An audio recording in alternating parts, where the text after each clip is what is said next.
వందే మాత్రం. నేను మీ journalist Navata. Welcome to our voice.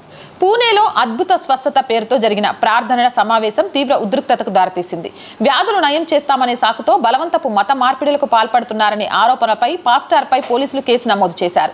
ఈ ఆక్రమణలను అడ్డుకోవడానికి ప్రయత్నించిన సామాజిక కార్యకర్తపై దాడి జరగడం సంచలనం సృష్టించింది.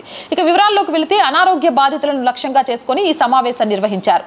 ప్రార్థనల ద్వారా దీర్ఘకాలిక వ్యాధులు నయమవుతాయని నమ్మబలికి ప్రజలను రప్పించారు.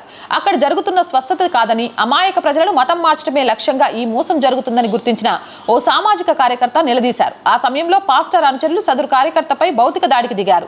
దాంతో బాధితుడు పోలీసులను ఆశ్రయించారు. తాను చూసింది కేవలం ఒక మతపరమైన సమావేశం మాత్రమే కాదని, అదొక వ్యవస్థీకృత కార్యక్రమమని, అందులో అద్భుతమైన స్వస్థత కలుగజేస్తామనే వాగ్దానాలతో బలహీన వ్యక్తులను ఆకర్షించి క్రమంగా మత మార్పిడి వైపు ప్రేరేపిస్తున్నారని అతను తన ఫిర్యాదులో తర్వాత ఆరోపించాడు.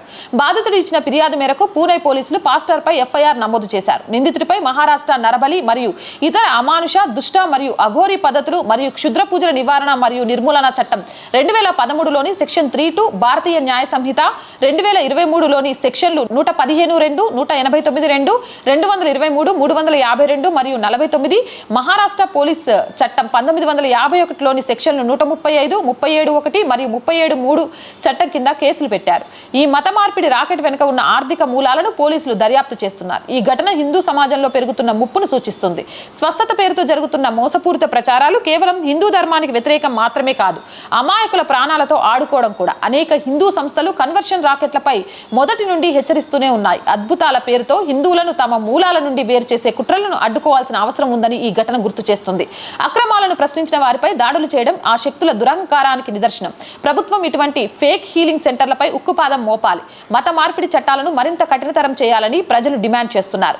మన సనాతన ధర్మాన్ని, సంస్కృతిని కాపాడుకోవడానికి ప్రతి హిందువు అప్రమత్తంగా ఉండాలి. జై హింద్, జై భారత్. ఆర్ వాయిస్ ఫస్ట్ వీక్ వచ్చింది. శాలరీస్ మిగిలిన వాటితో చాలా ఆర్థిక ఇబ్బందుల్లో ఉంది. మీరు మాత్రమే ఆర్ వాయిస్ నిలబెట్టగలరు. సపోర్ట్ చేస్తారని ఆశిస్తున్నాను. సపోర్ట్ చేయాలి అంటే సబ్స్క్రిప్షన్ పక్కనే జాయిన్ అనే బటన్ ఉంది. 1 to 5 లెవెల్స్ ఉన్నాయి. ఏదో ఒక లెవెల్లో సపోర్ట్ చేయండి. లేదా స్క్రీన్ మీద గూగుల్ పే, ఫోన్ పేతో పాటు అకౌంట్ డీటెయిల్స్ ఉన్నాయి. మీకు తోచిన సహాయాన్ని అందించండి. వ్యాపార ప్రకటనల కోసం 8328500576 నెంబర్ని సంప్రదించండి. జై హింద్, జై భారత్.